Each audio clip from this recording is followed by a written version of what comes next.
It's the year 2000. My earlobes are big. They're stretched up to 2.25 of an inch. Well, they weren't big enough, so I cut them to go bigger. 5 days later, I was in the shower and I looked in the mirror. My ears are black and necrotic. They're dying. I just lost my earlobes.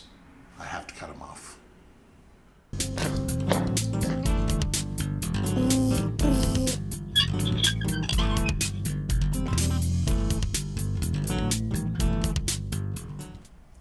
So let me get you caught up. It's about 1993. Well, that's actually when I got my earlobes pierced. Before that, my earlobes were naked. I'd done it at the mall with a piercing gun, and of course I never suggest that, but that's the way it was done. About a year later, I became a body piercer, and once I became a body piercer, I was doing a lot of jewelry orders. And every time I ordered jewelry, I would get one size bigger for my earlobes, whether they were rings or plugs.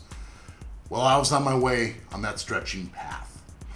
I stretched all the way until I got to around 1999 or 2000 when my earlobes were about 2.25 of an inch. They were super tight and I had a lot of blowouts. Now the blowouts means when I was putting the plugs in, I was pushing the inside of my ear, that tube, out the back. And a lot of times you see a little fold or a little bubble on the back side of your ear. So I had lots of those, but I was massaging it, trying to break it down, flatten it out. But I still had to get it cut. That's when I sought out a friend of mine and I had the relief cut done. We didn't cut much, it's just a little tiny little nick, but once you cut it, it opens it up and gives you all this new tissue so you're able to stretch more and faster. Well, once my earlobes were cut, about 3 days later, I noticed there was some black tissue on one side and I got pretty nervous. Black tissue normally means necrotic. So I sought out someone called Shaman Bear.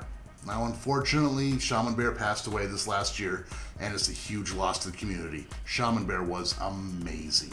But anyways, he had, I think, up to 6.5-inch earlobes, might have even gotten larger than that. He gave me some advice, just keep it massaged, keep it looking good, and as long as you see that tissue and the circulation's going, I'm gonna be okay. Well, 2 days later, when I was in the shower and I looked in the mirror, they were black. It was solid all the way around. And I took those plugs out and I squeezed and it wasn't moving and I knew that my earlobes were dead. And that necrotic tissue was gonna spread and they needed to be removed immediately. It was a tough decision and it was hard. They were my earlobes. I was proud of them. They were huge, but I wanted to go bigger and now I lost them from overstretching. So that's the lesson here, kids, and everyone actually. Stretch properly. Don't hurt your ears. Don't overdo it. If it hurts, you're doing damage. So be nice to your earlobes. Well, anyways, I called up my friend Shane, who had actually done the cutting, and said, I lost my earlobes. We're going to need to remove them tonight. And he's like, no, we can save them. We can totally save them. And I know he felt bad, but it wasn't his fault. It was all my fault because I overstretched those blowouts. That's what caused all the problems. So anyways, I got together with Shane and Pixie that night. Pixie was Shane's girlfriend at the point in time. You might know her from Miami Inc. And Shane looks at my earlobes and says, well, we can definitely save one of them, but one of them's gone. And I was like, I don't want to be that guy with one big earlobe and one not. I'm symmetrical and balanced. It's important to me. So we decided we're going to do the actual cutting and then we're going to cauterize them shut. And once we realized the cauterizer was broken, we weren't sure what we were going to do. We didn't have much of an option, so we basically just took a scalpel blade, heated that up over the torch, and we're using that to kind of cauterize and stop any of the bleeding from happening. And there was bleeding, let me tell you about it. So we're ready to go for the first cut. And there's going to be 4 individual cuts because the earlobes, we marked them off, got everything cleaned up, ready to go. He put a tongue forceps or sponge forceps on my earlobes, and he was able to just cut straight across real fast into it, so we're not hitting anything else. It's a quick, easy cut, and it should be over with real quick. Well, he put the clamp on there, and he got ready to cut, and he goes ahead and cut, and all I see is his head just comes back. And as he comes back, from his nose down was covered in blood. I squirted blood across the room, over 5 feet. It was on the walls on the other side. It's a good thing he had a mask on and it didn't get in his face, but he was covered down and we got a good giggle about that. Piercers are strange.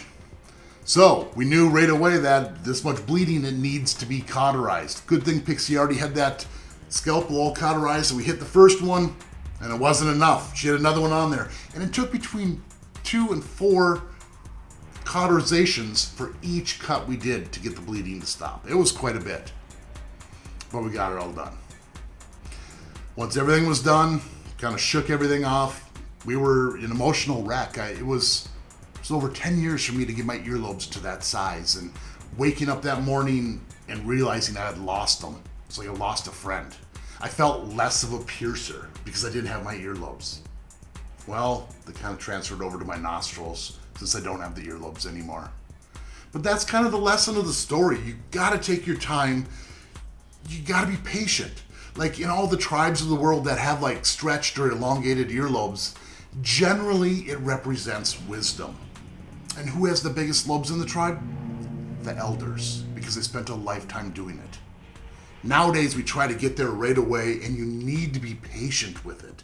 Take your time and be proud of it. And it represents wisdom, doing things the right way, not the fast and easy way. That's my story. I hope you enjoyed it.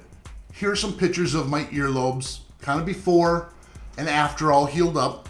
And if you're interested in seeing some of the more gruesome pictures of when it actually happened, and you do have to have kind of a strong stomach, you're welcome to take a look. And that's at the end of the video. So you'll see a little warning here for about 10 seconds before that pops up. So you've been warned.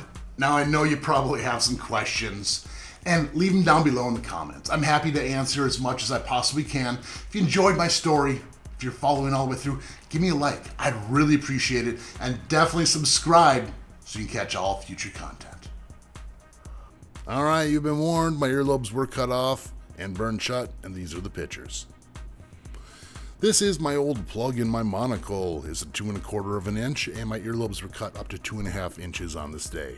Now, as you can see, the tissue went necrotic. That's the black stuff, except for the Sharpie on the top, which shows where we did the actual cutting. My right ear was savable, my left was not. As you can see right here, my left ear, black all the way around, and that was hard tissue. It's pretty disturbing. On this next picture, the tissue has been cut off and removed. There was a total of 2 cuts per earlobe, and then we had to cauterize 2 to 4 times per cut. So I was very happy to be done with this procedure. And this last picture is my good friend Shane, who helped me through the whole procedure, still a good friend to this day.